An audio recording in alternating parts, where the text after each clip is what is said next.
Então, bora mergulhar em uma das construções filosóficas mais impressionantes já feitas, para responder uma pergunta que, olha, só parece simples.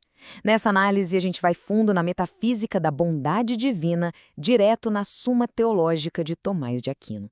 Bem-vindos à Suma Teológica. E olha, isso aqui não é só um texto religioso, não. Pense nela como uma imensa catedral intelectual, onde cada conceito é um tijolo que sustenta o próximo, com uma lógica rigorosa. A gente está na chamada prima parse, a primeira parte, onde a teologia é tratada como uma ciência de consequências necessárias. Aqui, Tomás de Aquino não parte do princípio que Deus é bom, ele vai deduzir isso. E para chegar lá, o caminho é super bem traçado. É uma escada lógica. A gente começa com a prova da existência de Deus, lá na questão 2, depois desce para a simplicidade dele como ato puro, na questão 3. Isso leva à perfeição dele, na questão 4, e a uma definição geral do que é o bom, na questão 5. Só então, com toda essa base sólida, é que a gente chega na nossa pergunta central. E aí está ela: se ser bom convém a Deus. Para nossa cabeça, hoje em dia, isso pode parecer meio óbvio, né? Mas para a filosofia escolástica, isso é um desafio gigantesco. Pensa bem. A nossa ideia de bem vem das coisas que a gente vê no mundo, coisas finitas, compostas. Como que a gente pode pegar esse mesmo conceito e aplicar-lhe uma realidade infinita e simples sem cometer um erro lógico grotesco? Para achar a resposta, Tomás de Aquino usa o método da disputa medieval. É como se nenhuma verdade fosse aceita de cara. Primeiro, ela tem que aguentar o tranco, encarar as objeções mais pesadas que se possa imaginar. De um lado da balança, o videtur quod non, que significa parece que não. Do outro, o sed contra, ou pelo contrário. O desafio de Tomás é provar que chamar Deus de bom não acaba diminuindo a transcendência dele. O primeiro desafio vem de Santo Agostinho. Ele diz que o bem que a gente conhece tem 3 características: modo, espécie e ordem. E qual é o problema? Bom, modo significa um limite, espécie implica uma forma, uma definição. E ordem quer dizer que algo está subordinado a outra coisa. Só que Deus é simples, infinito e não é subordinado a nada. Se ele se encaixasse nessas categorias, ele deixaria de ser Deus. Parece um beco sem saída. Aí vem o segundo golpe de Aristóteles, que diz: o bem é aquilo que todos desejam. Mas vamos ser sinceros, nem todo mundo deseja a Deus. Muita gente ignora completamente. E tem mais: se Deus já é a plenitude total do ser, nada pode ser adicionado a ele. Então, chamar Deus de bom soaria como se a gente estivesse adicionando uma qualidade a ele, um acidente à sua substância, o que, do ponto de vista da metafísica, simplesmente não faz sentido. E bem quando as objeções parecem ter encurralado o argumento, Tomás de Aquino vira o jogo com uma citação de autoridade. Ninguém é bom senão só Deus. O que é genial aqui é que essa citação muda o foco da discussão. A questão não é mais só se Deus é bom, mas como é que ele é o único que é bom de verdade? A razão, agora, tem que explicar essa exclusividade.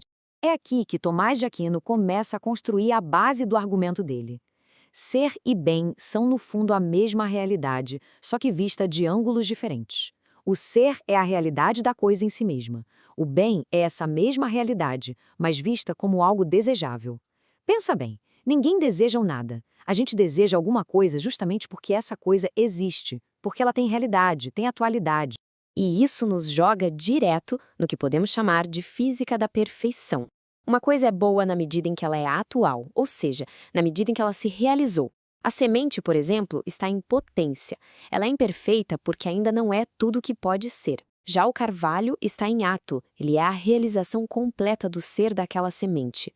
O mal, nessa visão, não é uma coisa em si, mas a falta de algo, uma falha em atingir essa plenitude. Beleza, então vamos juntar as peças agora. Se Deus é o próprio ser subsistente, o YS subsistens, não existe potência nele. Ele é 100% realidade atual. E se o nível de bondade de algo acompanha o nível de realidade, a conclusão é inevitável. Deus tem que ser o bem supremo e essencial. A bondade não é algo que ele tem, é o que ele é por definição. O segundo pilar que sustenta tudo isso é a causalidade, baseado no princípio de que todo agente age para produzir algo semelhante a si. O efeito sempre tem uma assinatura da causa. Portanto, se a gente encontra bondade, perfeição ou qualquer coisa desejável nas criaturas, essa qualidade tem que existir de uma forma muito mais perfeita naquilo que causou tudo. E isso nos leva à chamada via da eminência. Na criatura, A bondade é limitada, é um acidente. Em Deus, ela existe de modo eminente e substancial. Então, o ponto crucial é este: Deus não tem bondade como se fosse uma qualidade. Ele é a própria bondade que faz com que todas as outras formas de bondade existam. E aí, tudo se amarra? Deus é bom porque ele é, ao mesmo tempo, a fonte, o principium, de onde todo o bem flui, e também o fim, o finis, o objetivo final para o qual todo bem no universo tende a retornar. O bem, por natureza, quer se espalhar, e Deus é o objeto último do amor de toda a criação. Lembra daquela primeira objeção de Agostinho? Sobre modo, espécie e ordem?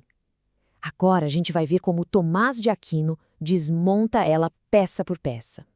A criatura é o medido, o ser dela é limitado, definido por um modo. Deus, por outro lado, é a medida. Ele não é medido por ninguém, ele é a causa de todo modo, espécie e ordem. A diferença é entre ser medido e ser a própria medida. Deus é a regra que não é regrada.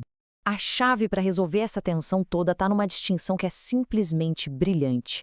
Deus é bom por essência, per essentiam. A bondade é o que ele é. Já a criatura é boa por participação, per participationem. Ela tem uma bondade que é, digamos, emprestada, que vem da fonte. É assim que se resolve o paradoxo entre dizer que tudo que Deus fez é bom e, ao mesmo tempo, que só Deus é bom. Para entender isso de vez, a metáfora do sol é perfeita. O sol é luz, por sua própria essência. O espelho apenas tem a luz, por participação. O espelho até brilha, mas aquela luz não é dele, é um reflexo do sol. Dizer só Deus é bom é como dizer que só ele é a fonte solar da bondade. As criaturas são os espelhos que refletem essa luz. Então, quando a gente ouve "ninguém é bom senão Deus", agora isso ganha uma precisão filosófica absurda se a gente entende como ninguém é bom por sua própria essência senão Deus. Veja bem, isso não diminui a criação, muito pelo contrário. Isso dá um fundamento para ela. A bondade da criatura é real, mas depende de algo. A de Deus é necessária, é a fonte de tudo. Agora vamos dar um zoom out para a gente ter uma ideia do legado impressionante que essa ideia deixou. O que Tomás de Aquino faz aqui é construir uma síntese monumental entre Atenas e Jerusalém. Ele junta a ontologia dos gregos, a teleologia de Aristóteles, a ideia de efusão do neoplatonismo e a revelação da Bíblia numa estrutura única e coerente. E no coração disso tudo, a gente encontra a doutrina dos transcendentais. Ser, ens, verdade, verum e bem, bonum, não são coisas diferentes, são como as faces da mesma realidade. Deus, como a realidade última, é também a verdade absoluta para nossa mente e o bem absoluto para o nosso coração, satisfazendo todas as nossas faculdades. E claro, isso muda tudo na moral. Se Deus é o bem supremo, o pecado deixa de ser só quebrar uma regra. O mal moral se torna, na verdade, um erro metafísico. É escolher um bem menor, um bem parcial, no lugar do bem maior e total. É como tentar matar uma sede infinita com um copo de água finita. E o ponto final, a grande sacada é esta. Na visão de Tomás de Aquino, a gente não vive numa máquina fria e sem sentido, mas num cosmos com um propósito, movido pelo desejo de retornar à sua fonte. A moralidade, então, se torna a busca pela realidade plena. Ser bom é ser real. Ser santo é participar da vida do realíssimo.